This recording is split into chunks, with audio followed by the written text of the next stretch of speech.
اگه این نوع آموزش سریع رو که در مناظر زیبایی از ایران عزیزمون فیلم برداری میشه دوست داری، لایک و سابسکرایب رو بزن. بریم سراغ آموزش تند و تیزه غذای خوشمزه مرغ تودلی.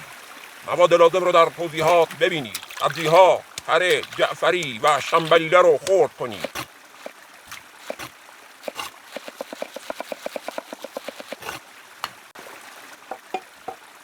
مرغ رو سرخ کنید. پیاز رو نگینی خرد کنید و تفت بدید. 2 حب سیر رو خرد و اضافه کنید. سبزی خرد شده رو اضافه کنید و تفت بدید. زردچوبه، نمک، رب انار، آلو و کمی آب بهش اضافه کنید. برنج رو آماده کنید. مواد آماده شده رو به مرغ اضافه و مخلوط کنید و بذارید داخل قابلمه و دربش رو ببندید که بپزه.